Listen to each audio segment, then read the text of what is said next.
ओम श्री गुरुभ्यो नमः। हरिः ओम। श्री परमात्मने नमः। श्रीमद्भगवद्गीता अथ गीता ध्यानम्। ओम पार्थाय प्रतिबोधितां भगवता नारायणेन स्वयं व्यासेन ग्रथिता पुराणमुनिना मध्ये महाभारतम् अद्वैतामृतवर्षिणीं भगवतीम् अष्टादशाध्यायिनीम् अम्ब त्वामनुसन्तधामि भगवद्गीते भवद्वेषिणीम्। नमोऽस्तु ते व्यासविशालबुद्धे पुल्लारविन्दाय तपत्रनेत्र येन त्वया भारततैलपूर्णः प्रज्वालितो ज्ञानमयप्रदीपः प्रपन्नपारिजाताय स्तोत्रवेत्रैकपाणये ज्ञानमुद्राय कृष्णाय गीतामृतदुहे नमः। वसुदेवसुतं देवं कंसचाणूरमर्दनं देवकी परमानन्दं कृष्णौ वन्दे जगद्गुरुम्। भीष्मद्रोणतटा जयद्रथजला गान्धारनीलोत्पला शल्यग्राहवती कृपेण वहनी कर्णेन वेलाकुला अश्वत्थामविकर्णघोरमकरा दुर्योधनावर्तिनी सोत्तीर्णा खलु पाण्डवैरणनदी कैवर्तकः केशवः पाराशर्यवचः सरोजममलं गीतार्थगन्धोत्कटम् नानाख्यानककेसरं हरिकथा सम्बोधनाबोधितं लोके सज्जनषट्पदैरहरहः पेपीयमानं मुधा भूयाद् पंकजम् कलिमलप्रध्वंसिन श्रेयसे मूकं करोति वाचालं पङ्गुल्लङ्घयते गिरिं यत्कृपातमहौ वन्दे परमानन्दमाधवम्। गीताशास्त्रमिदं पुण्यं यत्पठेत् प्रयतः पुमान् विष्णोः पदमवाप्नोति भयशोकादिवर्जितः। गीताध्ययनशीलस्य प्राणायामपरस्य च नैव सन्ति हि पापानि पूर्वजन्मकृतानि च। मलनिर्मोचनं पुंसां जलस्नानन्दिने दिने सत्कृपातमः सत्कृतीर्धा सत्कृद्गीताम्बसि स्नानं संसारमलनाशनम्। गीता सुगीता कर्तव्या किमन्यै शास्त्रविस्तरैः या स्वयं पद्मनाभस्य मुखपद्माद् विनिसृता। भारतामृत सर्वस्वं विष्णोर्वक्त्रोद्विनिसृतं गीतात् गन्धोतकं पीत्वा पुनर्जन्म न विद्यते। सर्वोपनिषदो गावः दोग्धा गोपालनन्दनः पार्थो वत्सः सुखीर्भोक्ता दुग्धं गीतामृतं महत्। एकं शास्त्रं देवकी पुत्रगीतम् एको देवो देवकी पुत्र एव एको मन्त्रस्तस्य नामानि यानि कर्माप्येकन्तस्य देवस्य सेवा। शान्ताकारं भुजगशयनं पद्मनाभं सुरेशं विश्वाधारं गगनसदृशं मेघवर्णं शुभांगं लक्ष्मीकान्तं कमलनयनै योगिभृध्यानगम्यं वन्दे विष्णुं भवभयहरं सर्वलोकैकनाथं। यं ब्रह्मा वरुणेन्द्ररुद्रमरुतः स्तुन्वन्ति दिव्यैस्तवैः वेदैः साङ्गपदक्रमोपनिषदैः गायन्ति यं सामगाः ध्यानावस्थिततद्गतेन मनसा पश्यन्ति यै योगिनः यस्यान्तन्न विदुः सुरासुरगणाः देवाय तस्मै नमः इति श्रीगीताध्यानं सम्पूर्णम्। ॐ श्री परमात्मने नमः। अथ प्रथमोऽध्यायः अर्जुन विषादयोगः। धृतराष्ट्र उवाच धर्मक्षेत्रे कुरुक्षेत्रे समवेतायुयुत्सवः मामकाः पाण्डवाश्चैव किमकुर्वत सञ्जय।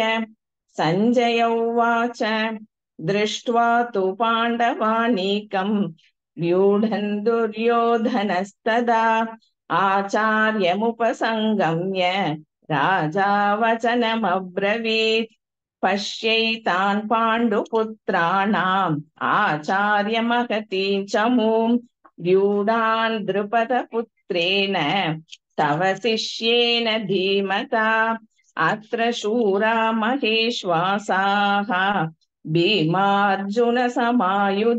युयुधानो विराटश्च त्रिपदश्च महारथः दृष्टकेतुश्चेकितानः काशीराजश्च वीर्यवान् पुरुजित् कुन्तिभोजश्च शैब्यश्च नरपुङ्गवः युधामन्युश्च विक्रान्तः उत्तमौजाश्च वीर्यवान् सौभद्रो द्रौपदेयाश्च सर्व एव महारथाः अस्माकं तु विशिष्टाये तान् निबोध द्विजोत्तम नायका मम सैन्यस्य सैन्यार्थं तान् ब्रवीमिते भवान् भीष्मश्च कर्णश्च कृपश्च समितिञ्जयः अश्वत्थामा विकर्णश्च सौमदत्तिस्तथैव च अन्ये च बहवः शूराः मतर्थे त्यक्तजीविताः नानाशस्त्रप्रहरणाः सर्वे युद्धविशारदाः अपर्याप्तं तदस्माकं बलं भीष्माभिरक्षितं पर्याप्तं द्वितमेतेषां बलं भीमाभिरक्षितम् अयनेषु च सर्वेषु यथा भागमवस्थिताः भीष्ममेवाभिरक्षन्तु भवन्तः सर्व एव हि तस्य सञ्जनयन् हर्षं कुरु वृद्धः पितामहः सिंहनादौ विनद्योचैः शङ्गन् तद्मौ प्रतापवान् ततः शङ्गश्च भैर्यश्च पनवानक गोमुखाः सहसैवाभ्यहन्यन्त सशब्दस्तु मुलोऽभवत् ततः श्वेतैर्हयैर्युक्ते महति स्यन्दने स्थितौ माधवः पाण्डवश्चैव दिव्यौ शङ्खौ प्रदत्मतुः पाञ्चजन्यं ऋषिकेशः देवदत्तं धनञ्जयः पौण्ड्रं तद्मौ महाशङ्कं भीमकर्म विकोदरः अनन्तविजयं राजा कुन्तीपुत्रो युधिष्ठिरः नकुलः सह देवश्च सुघोषमणिपुष्पकौ काश्यश्च परमेश्वासः शिखण्डी च महारथः दृष्टद्युम्नो विराटश्च सात्यकिश्चापराजितः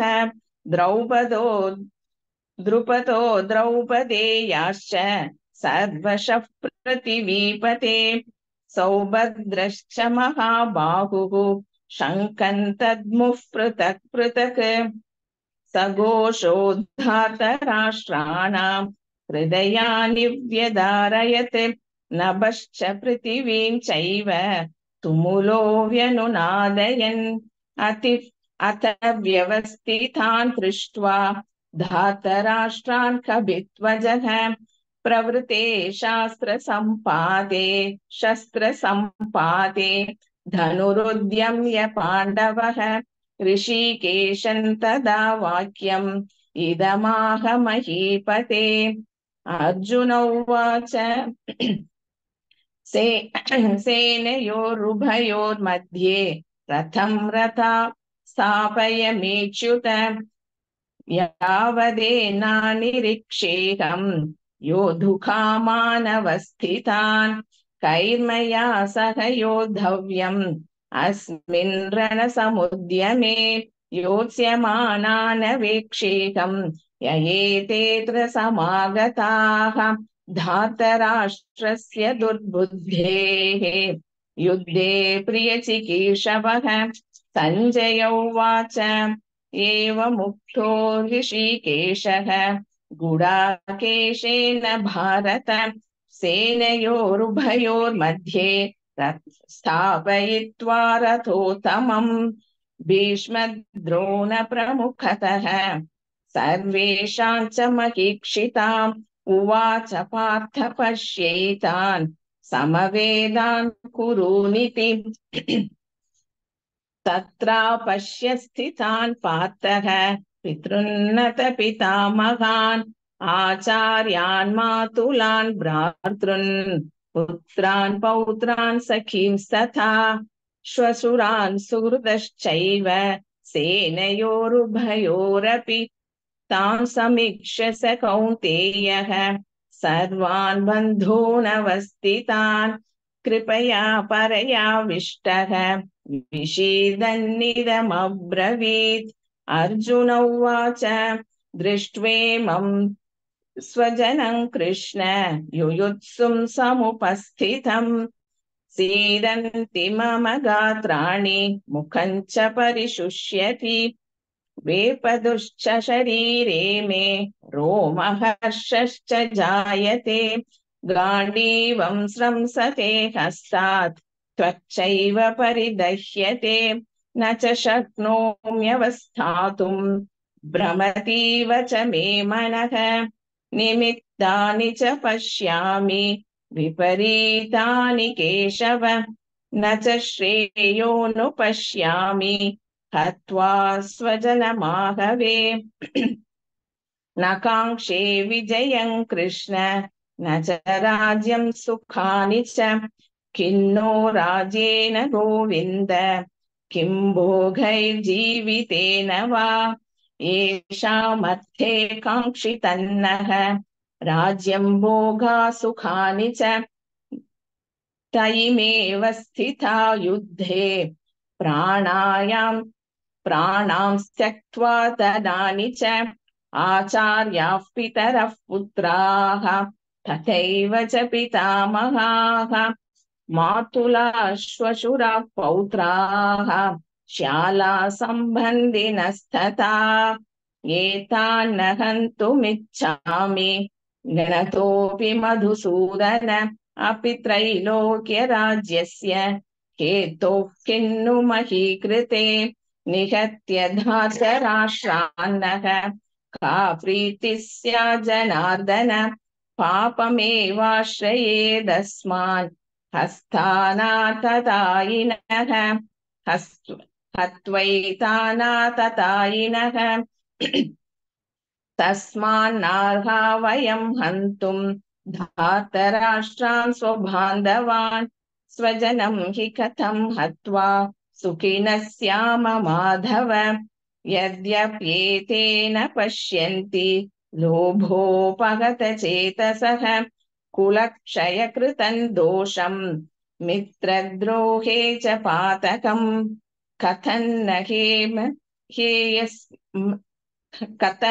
हेयमस्माभिः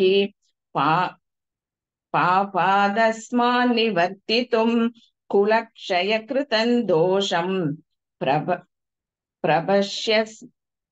प्रपश्यद्भिर्जनार्दन कुलक्षये प्रशस्यन्ति प्रणश्यन्ति कुलधर्मः सनातनाः धर्मे नष्टे कुलं कृत्स्नम् अधर्मो विभवत्युत अधर्मो भवात् कृष्ण प्रदुष्यन्ति कुलस्त्रियः स्त्रीषु दुष्टासु वार्ष्णेय जायते वर्णसङ्करः संकरो नरकायैव कुलज्ञानां कुलस्य च यतन्ति पितरो ह्येषां लुप्तपिण्डोदहक्रियाः दोषैरेतैः कुलज्ञानां वर्णसङ्करकारकैः उत्साद्यन्ते जातिधर्माः कुलधर्माश्च शाश्वताः उत्सन्नकुलधर्माणां मनुष्याणां जनार्दन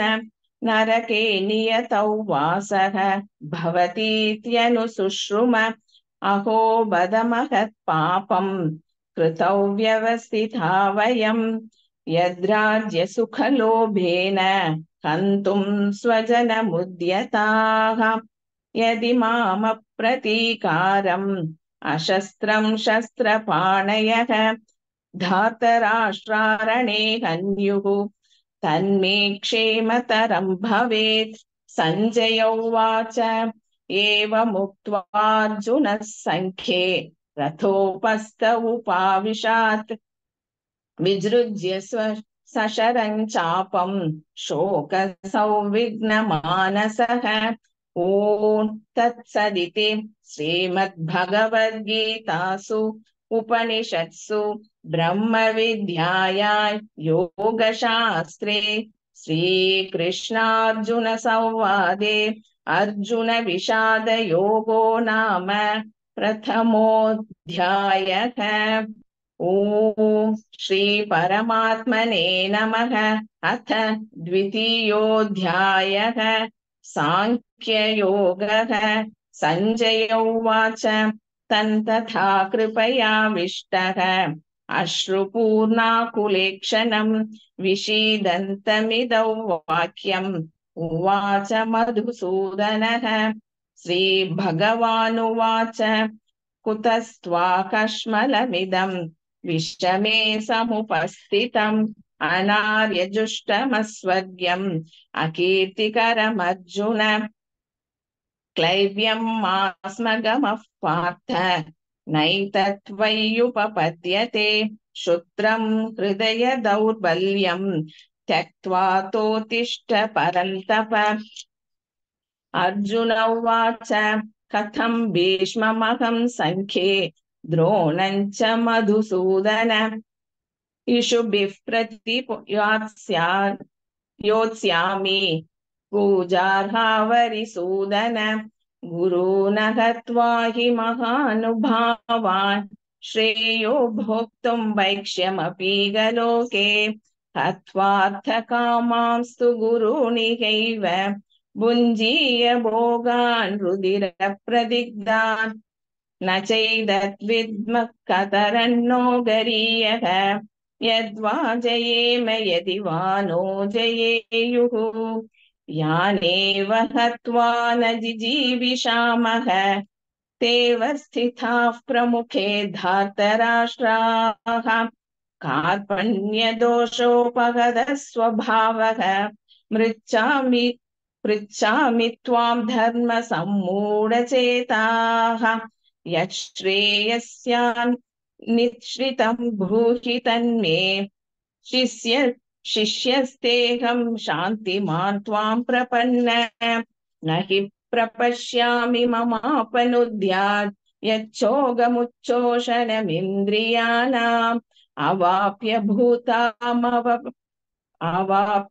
भूमावसपत्मनृद्धं राज्यं सुराणामपि चाधिपत्यं। सञ्जय उवाच एवमुक्त्वा हृषीकेशं गुडाकेशः परन्तप न योऽस्य इति गोविन्दम् उक्त्वा दूष्णीं बभूवः।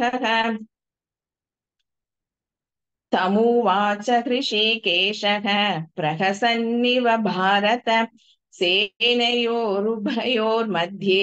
विषीदन्तमिदौ वचः। श्रीभगवानुवाच अशाच्यानन्वशोचस्त्वम् प्रज्ञावादांश्च भाषसे गतासून गतासूंश्च नानुशोचन्ति पण्डिताः। न त्वेवाहं जातु नासं न त्वन्नेमे जनाधिपाः न चैव न भविष्यामः सर्वे वयमतः परम्। देहिनोऽस्मिन् यथा देहे कौमारै यौवनञ्जरा तथा देहान्तरप्राप्तिः धीरस्तत्र न मुह्यति। मात्रा स्पर्शास्तु कौन्तेय शीतोष्णसुखदुःखदाः आगमापायिनो नित्याः तां स्थितिक्सस्व भारत। यं हि नौ व्यथयन्त्येते पुरुषं पुरुषर्षभ समदुःखसुखं सोऽमृतत्वाय कल्पते। नासतो विद्यते भावः नाभावो विद्यते सतः उभयोरपि दृष्टोऽन्तः त्वनयोस्तत्त्वदर्शिभिः। अविनाशि तु तद्विद्धिः येन सर्वमिदं ततं विनाशमव्ययस्यास्य न कश्चित् कर्तुमर्हति। अन्तवन्त इमे देहाः नित्यस्योक्ताः शरीरिणः अनाशिनोर्प्रमेयस्य तस्माद्युध्यस्व भारत। य एवं वेति हन्तारं यश्चैनं मन्यते हतम् उभौ तौ न विजानीतः नायं हन्ति न हन्यते। न जायते म्रियते वा कदाचित् नायं भूत्वा भविता भावन भूयः।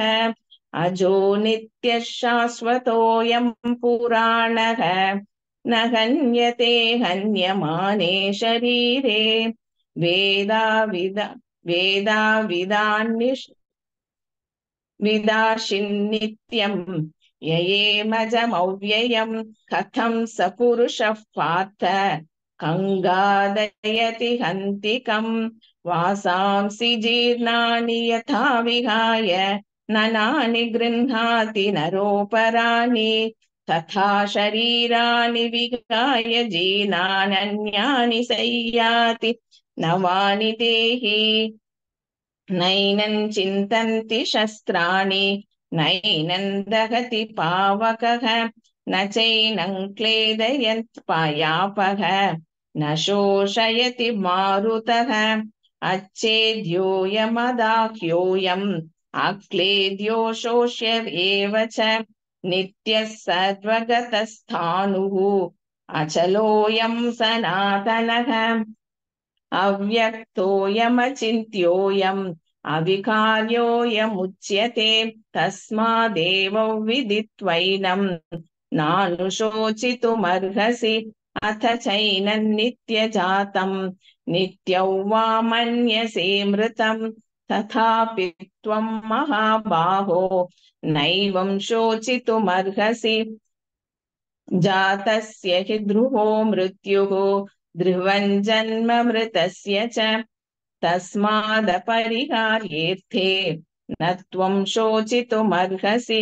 अव्यक्तादीनि भूतानि व्यक्तमद्यानि भारत अव्यक्तनिधनान्येव तत्र का परिदेवना। आश्चर्यवत् पश्यति कश्चिदेनम् आश्चर्यवद् वदति तथैव चान्यः आश्चर्यवच्चैनमन्यः शृणोति हत्वाप्येनौ वेद न चैव श्रुत्वाप्येनौ वेद न चैव कश्चित्। देहि नित्यमवध्योऽयं देहे सर्वस्य भारत तस्मात् सर्वाणि भूतानि न त्वं शोचितुमर्हसि स्वधर्ममपि चावीक्ष्य न विकम्पितुमर्हसि धर्माद्युद्धात् श्रेयोऽन्यत् क्षत्रियस्य न विद्यते यदृच्छया चोपपन्नं स्वर्गद्वारमपावृतं सुखिनः क्षत्रियाः पार्थ लभन्ते युद्धमीदृशम् अथ चेतमिमं धर्म्यम् सङ्ग्रामन्न करिष्यसि ततः स्वधर्मं कीर्तिं च हित्वा पापमवाप्स्यसि अकीर्तिं चापि भूतानि कथयिष्यान्ति देव्ययां सम्भवावितस्य चाकीर्तिः मरणादतिरिच्यते भयाद्रणा तु परतं मंस्यन्ते त्वां महारथाः येषां च त्वं बहुमतः भूत्वा यास्यसि लाघवम् अवाच्य वादांश्च बहून् वदिष्यन्ति तवाहिताः निन्दन्तस्तव सामर्थ्यं ततो दुःखतरन्नु किम् हतो वा प्राप्स्यसि स्वर्गं जित्वा वा मोक्ष्यसे महीम् तस्मादुत्तिष्ठ कौन्तेय युद्धाय कृत निश्चयः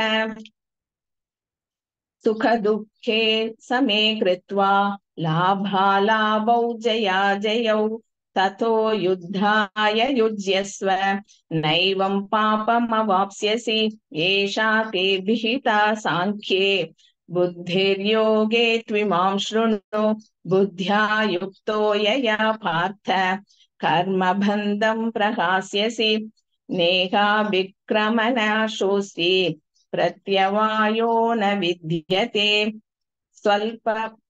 स्वल्पमाप्यस्य धर्मस्य त्रायते महतो भयात् व्यवसायात्मिका बुद्धिः एकेह कुरु नन्दन बहुशाखा ह्यनन्ताश्च बुद्धयो व्यवसायिनाम् यामिमां पुष्पितां वाचम् प्रददन्त्यविपाश्रितः वेदवादरताः पार्थ नान्यदस्तीति वादिनः कामात्मानः स्वर्गपराः जन्म कर्म फलप्रदाम् क्रिया विशेष बहुलां भोगैश्वर्यगतिं प्रति भोगैश्वर्य प्रसक्तानां तयापहृतचेतसां व्यवसायात्मिका बुद्धिः समाधौ न विधीयते त्रैगुण्य विषया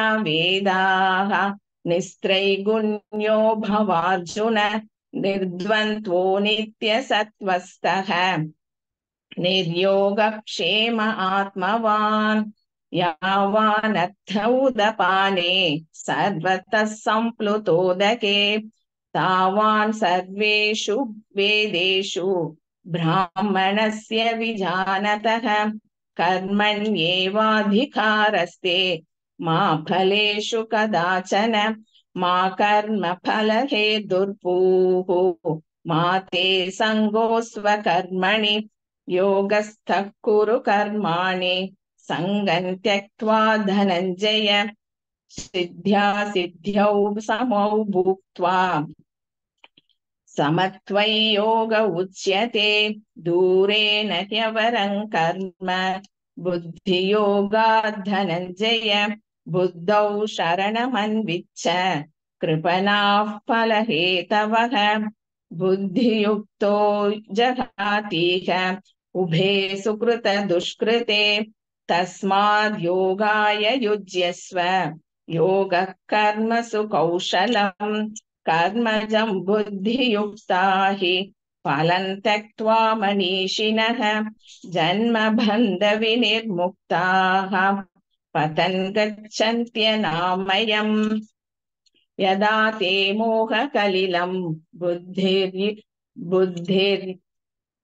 यतितरिष्यति तदा गन्तासि निर्वेदम् श्रोतव्यस्य श्रुतस्य च श्रुतिप्रतिपन्ना ते यदा स्थापति स्थास्यति निश्चला समाधावचला बुद्धिः तदा योगमवाप्स्यसि अर्जुन उवाच स्थितप्रज्ञस्य का भाषा समाधिस्वत्व केशव स्थितधि किं प्रभाषेत किमासीत व्रजते किम् व्रजेत किम् श्रीभगवानुवाच प्रजहाति यथा कामान् सर्वान् पार्थमनोगतान् आत्मन्येवात्मना तुष्टः स्थितः प्रज्ञस्तदोच्यते दुःखेष्वनुद्विग्नमनाः सुखेषु विगतस्पृहुः वीतरागभयक्रोधः स्थितधीर्मुनिरुच्यते यः सर्वानभिस्नेहः तत्तः प्राप्य शुभाशुभम् नाभिनन्दति न त्वेष्टि तस्य प्रज्ञा प्रतिष्ठिता यदा संहरते चायम् कूर्मोऽङ्गानीव सर्वशः इन्द्रियाणीन्द्रियार्थेभ्यः तस्य प्रज्ञा प्रतिष्ठिता विषया विनिवर्तन्ते निराहारस्य देहिनः रसवर्जं रसोऽभ्यस्य परं दृष्ट्वा निवर्तते यततो ह्यपि कौन्तेय पुरुषस्य विपश्चितः इन्द्रियाणि प्रमाथीनि हरन्ति प्रसभं मनः तानि सर्वाणि संयम्य युक्त आसीत मत्परः वशे हि यस्येन्द्रियाणि तस्य प्रज्ञा प्रतिष्ठिता ध्यायतो विषयान् पुंसः सङ्गस्तेषूपजायते सङ्गात् सञ्जायते कामः कामात् क्रोधोऽभिजायते क्रोधात् भवति सम्मोहः सम्मोहात् स्मृतिविभ्रमः स्मृतिभ्रंशात् बुद्धिनाशः बुद्धिनाशात् प्रणश्यति रागद्वेषवियुक्तैस्तु विषयानिन्द्रियैश्चरन् आत्मवश्यैर्विधेयात्मा प्रसादमधिगच्छति प्रसादे सर्वदुःखानां हानिरस्योपजायते प्रसन्नचेतसो ह्याशु बुद्धिः पर्यवतिष्ठते नास्ति बुद्धिरयुक्तस्य न चायुक्तस्य भावना न चाभावयतः शान्तिः अशान्तस्य कुतः सुखम् इन्द्रियाणां हि चरतां यन्मनोनुविधीयते ततस्य हरति प्रज्ञां वायुर्नावमिवाम्भसि तस्माद्यस्य महाबाहो विगृहीतानि सर्वशः इन्द्रियाणि त्रियार्थेभ्यः तस्य प्रज्ञा प्रतिष्ठिता या निशा सर्वभूतानां तस्यां जागृति संयमी यस्यां जागृति भूतानि सा निशा पश्यतो मुनेः आपूर्यमानामचलप्रतिष्ठं समुद्रमापः प्रविशन्ति यद्वत् तद्वत् कामां यं प्रविशन्ति सर्वे स शान्तिमाप्नोति न कामकामी विहाय कामान् यः सर्वान् भूमां शरति निःस्पृहः निर्ममो निरहङ्कारः शशान्तिमधिगच्छति एषा भ्रामि स्थितिः पार्थ नैनां प्राप्य विमुह्यति स्थित्वा स्यामन्तकालेऽपि ब्रह्मनिर्वाणमुच्यति ॐ तत्सदिति श्रीमद्भगवद्गीतासु उपनिषत्सु ब्रह्मविद्यायां योगशास्त्रे श्रीकृष्णार्जुनसंवादे सांख्ययोगो नाम द्वितीयोऽध्यायः। ॐ श्रीपरमात्मने नमः। अथ तृतीयोऽध्यायः कर्मयोगः। अर्जुन उवाच ध्यायसि चेत् कर्मणस्ते मता बुद्धिर्जनार्दन तत्किं कर्मणि घोरे मां नियोजयसि केशव। व्यामिश्रेणेव वाक्येन बुद्धिं मोहयसीव मे तदेकौ वद निश्चित्य येन श्रेयोऽहमाप्नुयाम्। श्रीभगवानुवाच लोकेऽस्मिन् द्विविधा निष्ठा पुरा प्रोक्ता मया नघ ज्ञानयोगेन साङ्ख्यानां कर्मयोगेन योगिनां न कर्मणामणारम्भात् नैष्कर्म्यं पुरुषोऽश्नुते न च सन्न्यसनादेव सिद्धिं समधिगच्छति न हि कश्चित् क्षणमपि जातु तिष्ठत्य कर्म कृत् कार्यते ह्यवशः कर्म सर्वः प्रकृतिजैर्गुणैः कर्मेन्द्रियाणि संयम्य य आस्ते मनसा स्मरन् इन्द्रियार्थान् विमूढात्मा मिथ्याचारः स उच्यते। यस्त्विन्द्रियाणि मनसा नियम्यारभतेऽर्जुन कर्मेन्द्रियैः कर्मयोगम् असक्तः स विशिष्यते। नियतं कुरु कर्म त्वं कर्म ज्यायो ह्यवकर्मणः शरीरयात्रापि च ते न प्रसिद्ध्येद कर्मणः यज्ञार्थात् कर्मणोऽन्यत्र लोकोऽयं कर्म बन्धनः तदर्थं कर्म कौन्तेय मुक्तसङ्गः समाचर। सह यज्ञाः प्रजा सृष्ट्वा पुरोवाच प्रजापतिः अनेन प्रसविध्यत्वम् एष वोस्त्विष्टकामधुक् देवान् भावयतानेन ते देवा भावयन्तु वः परस्परं भावयन्तः श्रेयः पदपरमवाप्स्यथ। इष्टान् भोगान् हि वो देवाः दास्यन्ते यज्ञभाविताः तैर्दत्तानप्रसाद्यैभ्यः यो भुङ्क्ते तेन एव सः यज्ञशिष्टाशिनः सन्तः मुच्यन्ते सर्वकिल्बिषैः भुञ्जते ते त्वघं पापाः ये पचन्त्यात्मकर्मणः अन्नाद् भवन्ति भूतानि पर्जन्यादन्नसम्भवः यज्ञाद् भवति पर्जन्यः यज्ञः कर्म समुद्भवः कर्म ब्रह्मोद्भवो विद्धि ब्रह्माक्षर समुद्भवम् तस्मात् सर्वगतं ब्रह्म नित्यै यज्ञे प्रतिष्ठितम् एवं प्रवृत्तितं चक्रं नानुवर्तयति हयः अघायुरिन्द्रिया रामः मोघं पार्थ स जीवति यस्त्वात्मरतिरेव स्यात् आत्मतृप्तश्च मानवः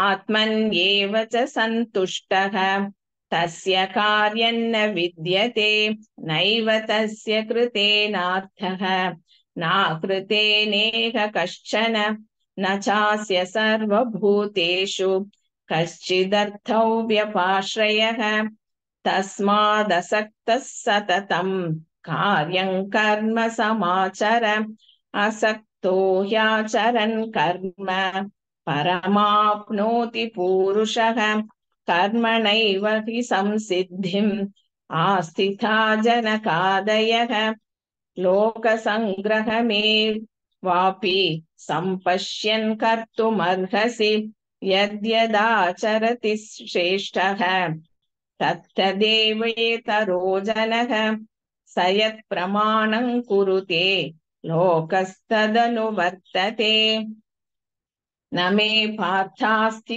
कर्तव्यं त्रिषु लोकेषु किंचन नानवाप्तमवाप्तव्यं वर्त एव च कर्मणि यदि ह्यहन्न वर्तेयं जातु कर्मण्यतन्त्रितः मम वर्त्मानुवर्तन्ते मनुष्याः पार्थ सर्वशः उत्सीदेयुरिमे लोकाः न कुर्यां कर्म चेदहं संकरस्य च कर्ता स्याम् उपहन्यामि माः प्रजाः सक्ताः कर्मण्य विद्वांसः यथा कुर्वन्ति भारत कुर्याद्विद्वांस्तथा सक्तः चिकीर्षुर्लोकसङ्ग्रहम् न बुद्धिभेदं जनयेत् अज्ञानां कर्मसङ्गिनां जोषयेत् सर्वकर्माणि विद्वान् युक्तः समाचरन् प्रकृतेः क्रियमाणानि गुणैः कर्माणि सर्वशः अहङ्कारविमूढात्मा कर्ताहमिति मन्यते तत्त्ववित्तु महाबाहो गुणकर्मविभागयोः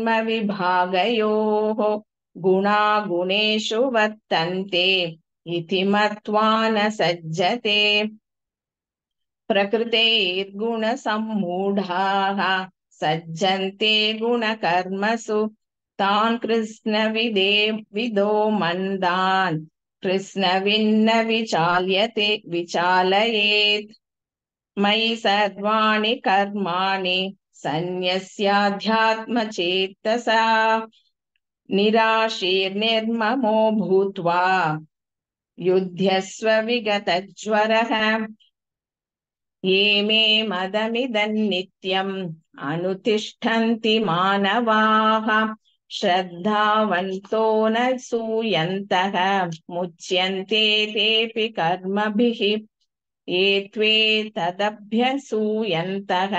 नानुतिष्ठन्ति मे मतम् सर्वज्ञानविमूढांस्तान् विद्धि नष्टान चेतसः सदृशं चेष्टते स्वस्याः प्रकृतेर्ज्ञानवानपि प्रकृति यान्ति भूतानि निग्रहः किं करिष्यति इन्द्रियस्येन्द्रियस्यार्थे रागद्वेषौ व्यवस्थितौ तयोर्न वशमागच्छेत् तौ ह्यस्य परिपन्थिनौ श्रेयान् स्वधर्मो विगुणः परधर्मात् स्वनुष्ठितात् स्वधर्मे विधनं श्रेयः परधर्मो भयावहः अर्जुन उवाच अथ केन प्रयुक्तोऽयं पापं चरति पूरुषः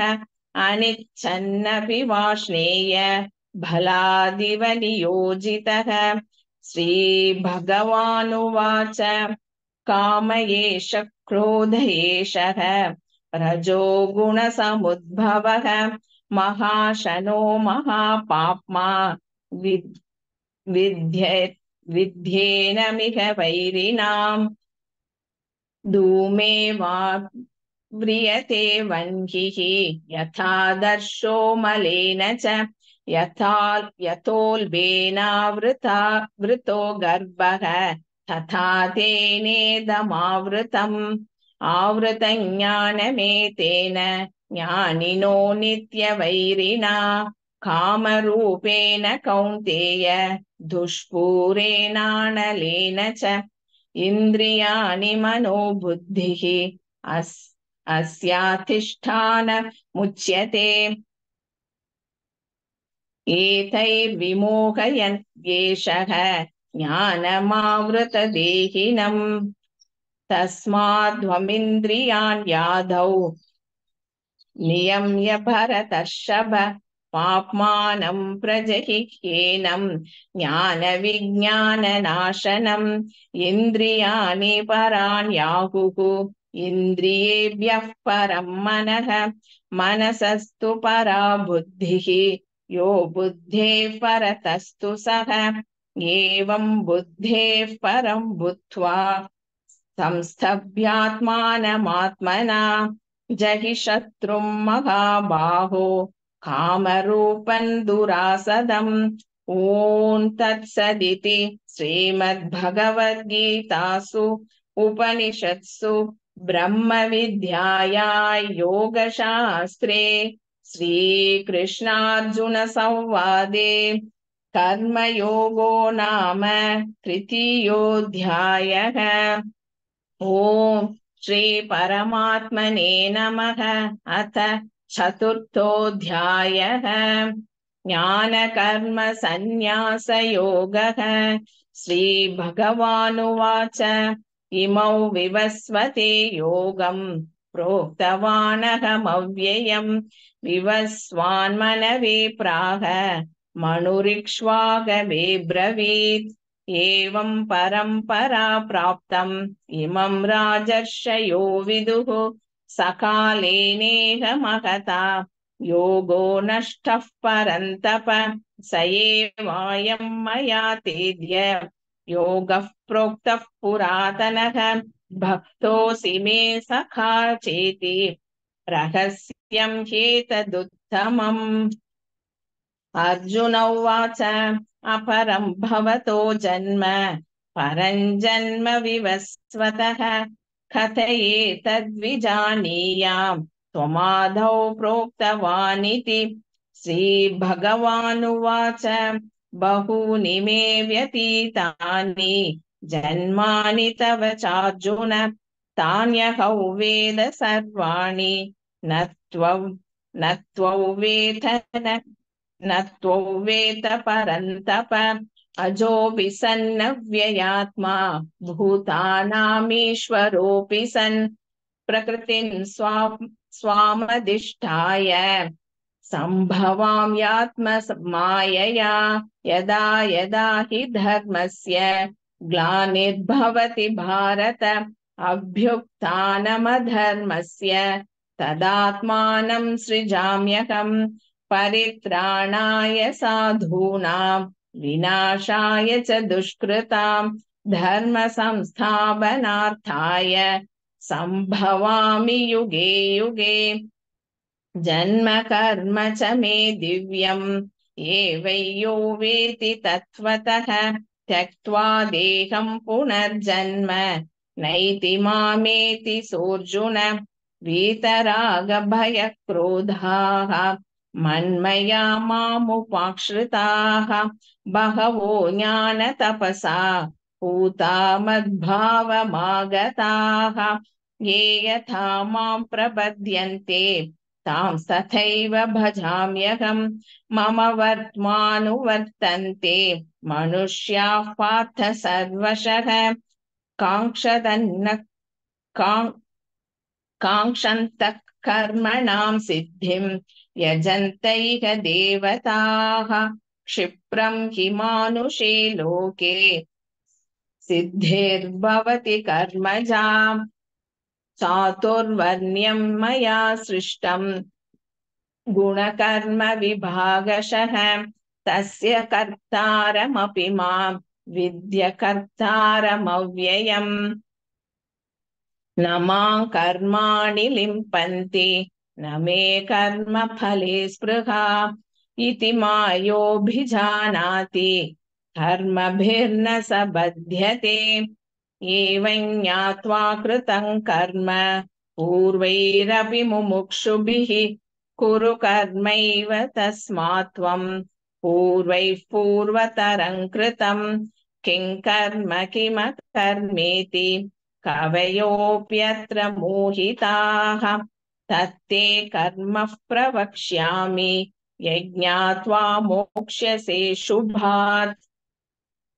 कर्मणो ह्यपि बोधव्यम् बोधव्यं च विकर्मणः अकर्मणश्च बोधव्यम् गहना कर्मणो गतिः कर्मण्यकर्म यः पश्येत् अकर्मणि च कर्म यः स बुद्धिमान् मनुष्येषु स युक्तः कृत्स्नकर्मकृत् यस्य सर्वे समारम्भाः कामसङ्कल्पवर्जिताः ज्ञानाग्निदग्धकर्माणम् तमाहुः पण्डितं बुधाः त्यक्त्वा कर्मफलासङ्गम् नित्यतृप्तो निराश्रयः कर्मण्यभिः प्रवृत्तोऽपि नैव किञ्चित् करोति सः निराशीर्यत चित्तात्मा त्यक्त्वा सर्वपरिग्रहः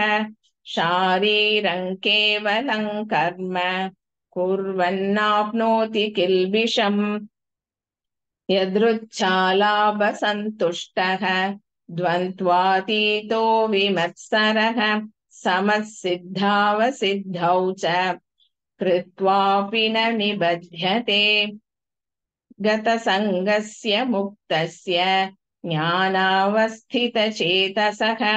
यज्ञायाचरतः कर्म समग्रं प्रविलीयते ब्रह्मार्पणं ब्रह्महविः ब्रह्माग्नौ ब्रह्मणाहुतं ब्रह्मैव तेन गन्तव्यं ब्रह्मकर्म समाधिना दैवमेवापरे यज्ञं योगिनः पर्युपासते ब्रह्माग्नावपरे यज्ञं यज्ञेनैवोपजुह्वति श्रोत्रादीनीन्द्रियाण्यन्ये संयमाग्निषु जुह्वति शब्दादीन् विषयानन्ये इन्द्रियाग्निषु जुह्वति सर्वाणीन्द्रियकर्माणि प्राणकर्माणि चापरे आत्मसंयमयोगाग्नौ जुह्वति ज्ञानदीपिते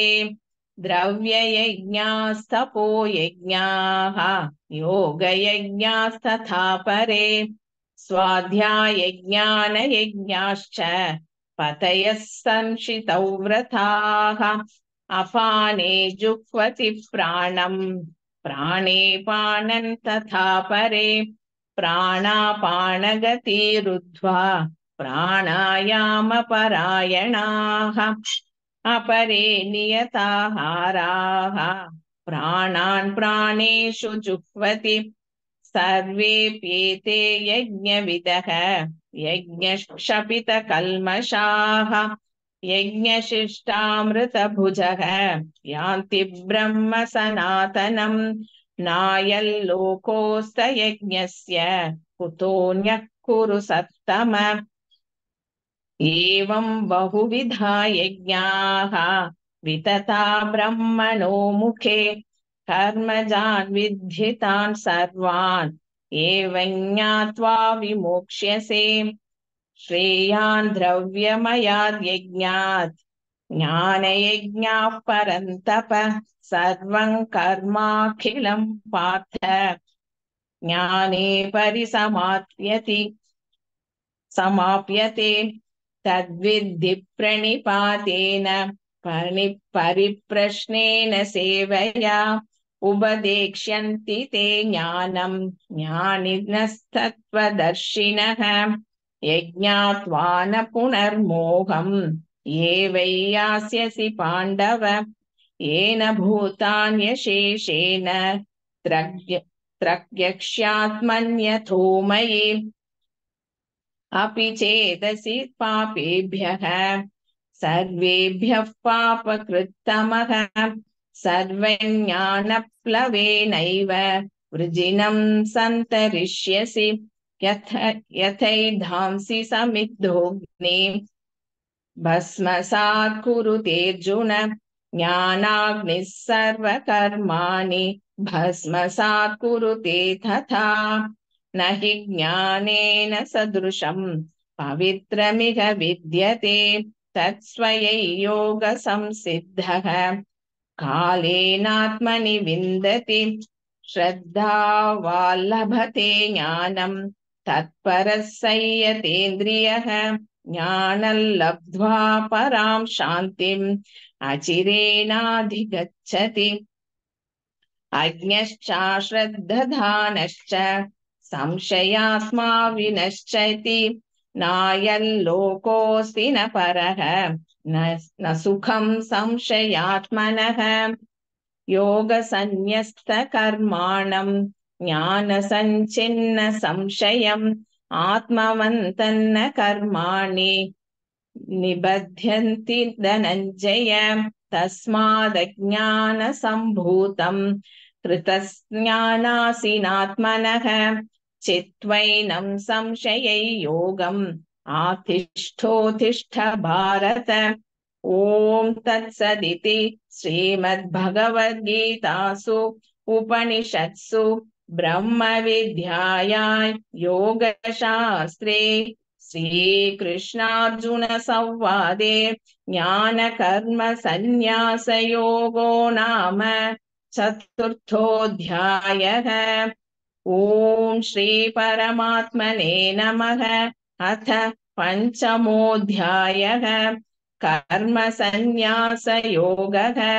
अर्जुन उवाच सन्न्यासं कर्मणां कृष्ण पुनर्योगं च शंससि यच्छ्रेययेतयोरेकं तन्मे ब्रूहि सुनिश्चितम्। श्रीभगवानुवाच सन्न्यासः कर्मयोगश्च निःश्रेयसकरावुभौ तयोस्तु कर्मसन्न्यासात् कर्मयोगो विशिष्यते।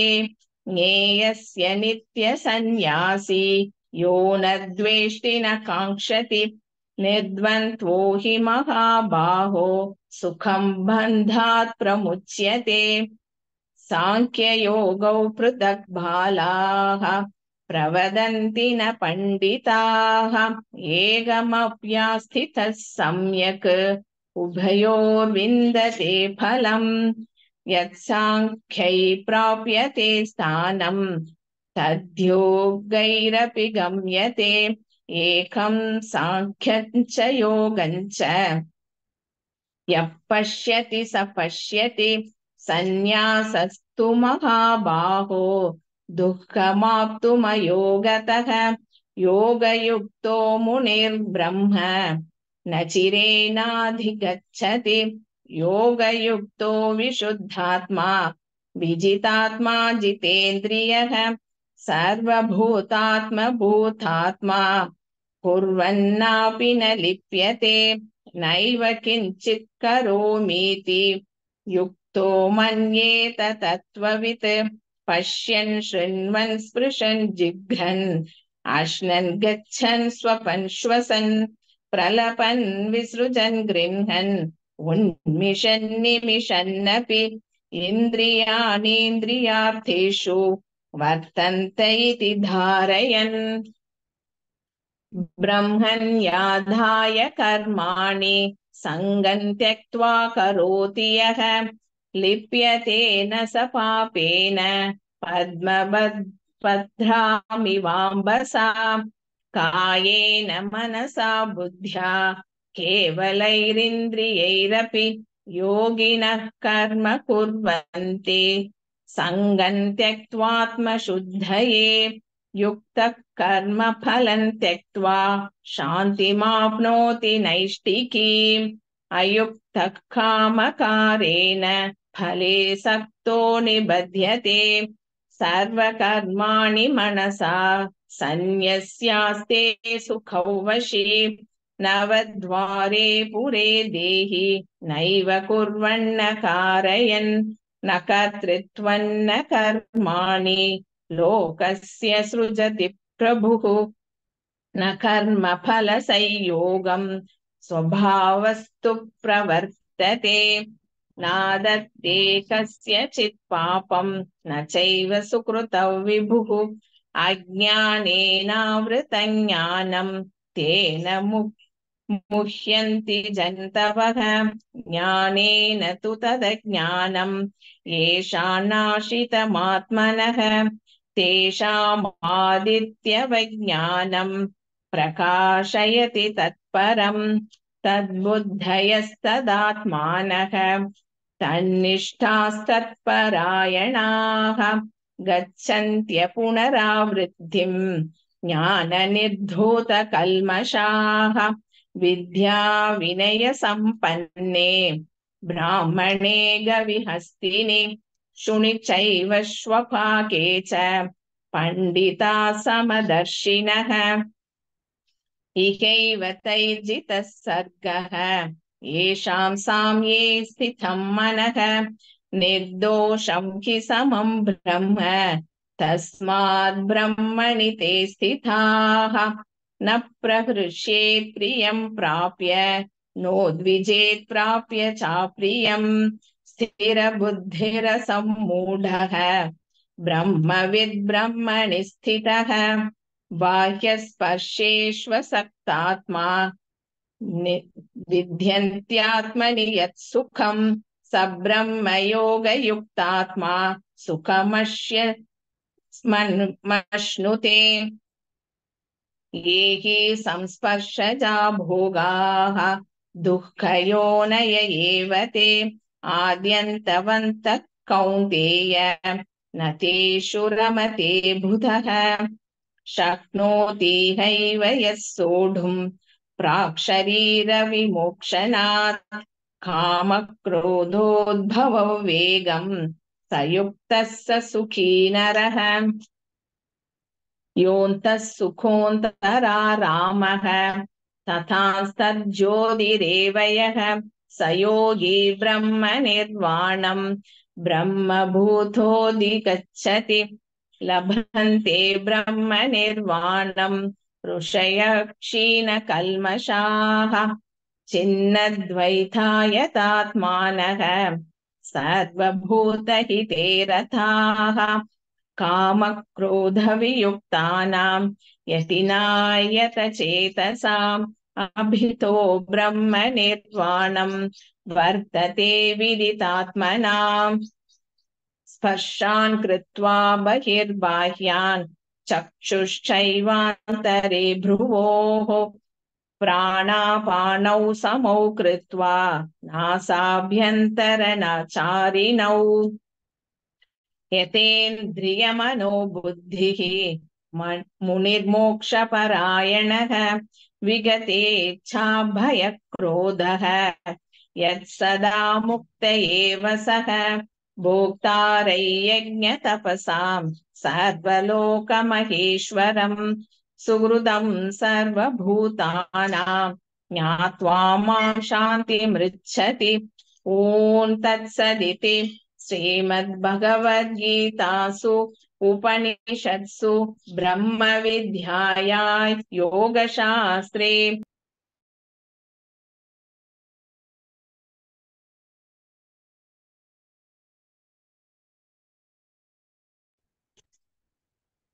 ॐ तत्सदिति श्रीमद्भगवद्गीतासु उपनिषत्सु ब्रह्मविद्यायां योगशास्त्रे श्रीकृष्णार्जुनसंवादे कर्मसन्न्यासयोगो नाम पञ्चमोऽध्यायः। ॐ श्रीपरमात्मने नमः। अथ षष्ठोऽध्यायः आत्मसंयमयोगः। श्रीभगवानुवाच अनाश्रितः कर्मफलम् कार्यं कर्म करोति यः स सन्न्यासी च योगी च न निरग्निर्न चाक्रियः यं सन्न्यासमिति प्राहुः योगन्तं विद्धि पाण्डव न ह्यसन्न्यस्तसङ्कल्पः योगी भवति कश्चन आरुरुक्षोर्मुनेर्योगं कर्म कारणमुच्यते योगारूढस्य तस्यैव शमः कारणमुच्यते यदा हिनेन्द्रियार्थेषु न कर्मस्वनुषज्जते स सर्वसङ्कल्पसन्न्यासी योगारूढस्तदोच्यते उद्धरेदात्मनात्मानं नात्मानमवसादयेत् आत्मैव ह्यात्मनो बन्धुः आत्मैव रिपुरात्मनः बन्धुरात्मनस्तस्य येनात्मैवात्मना जितः अनात्मनस्तु शत्रुत्वे वर्तेतात्मैव शत्रुवत् जितात्मनः प्रशान्तस्य परमात्मा समाहितः शीतोष्णसुखदुःखेषु तथा मानापमानयोः ज्ञानविज्ञानतृप्तात्मा कूटस्थो विजितेन्द्रियः युक्त इत्युच्यते योगी समलोष्टाश्मकाञ्चनः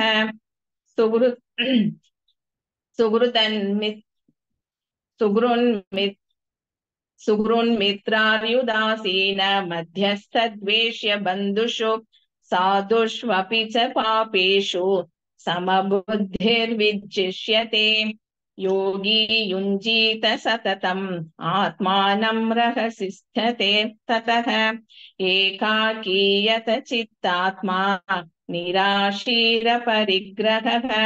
शुचौ देशे प्रतिष्ठाप्य स्थिरमासनमात्मनः नात्युश्रितन्नातिनीचं चैलाजिनकुशोत्तरम्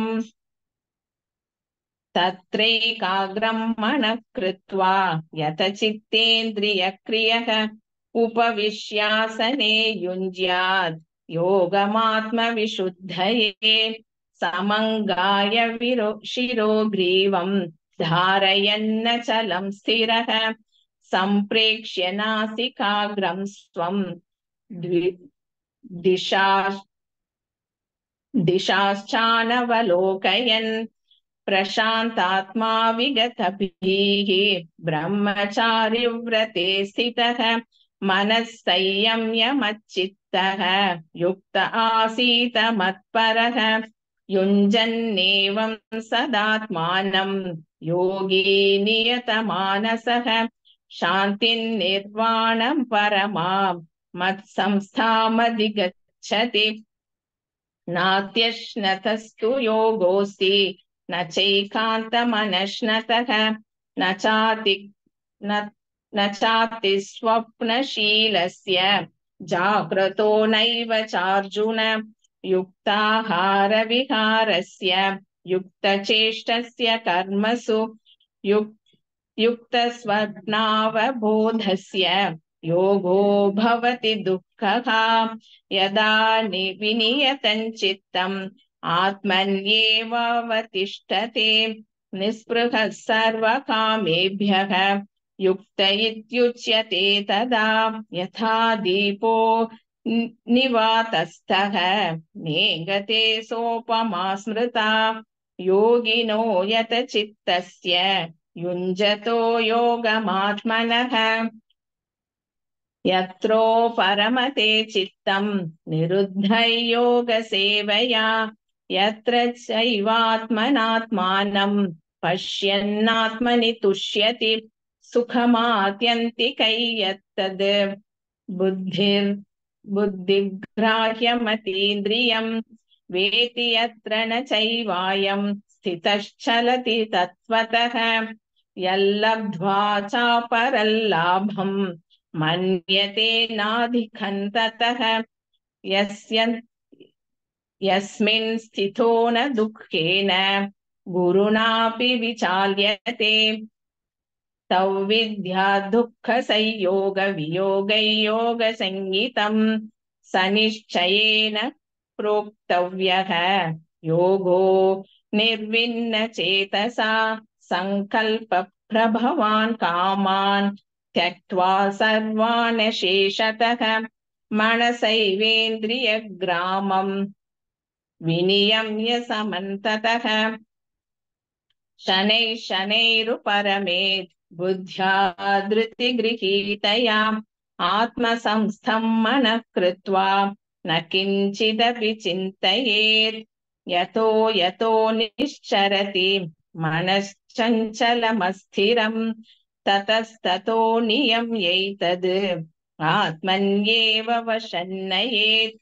प्रशान्तमनसं ह्येनं योगिनं सुखमुत्तमम् उपैति शान्तरजसं ब्रह्मभूतमकल्मषम् युञ्जन्नेवं सदात्मानं योगी विगतकल्मषः सुखेन ब्रह्म संस्पर्शम् अत्यन्तं सुखमश्नुते सर्वभूतस्थमात्मानं सर्वभूतानि चात्मनि ईक्षते योगयुक्तात्मा सर्वत्र समदर्शनः यो मां पश्यति सर्वत्र सर्वं च मयि पश्यति तस्याहं न प्रणश्यामि स च मे न प्रणश्यति सर्वभूतस्थितः यो मां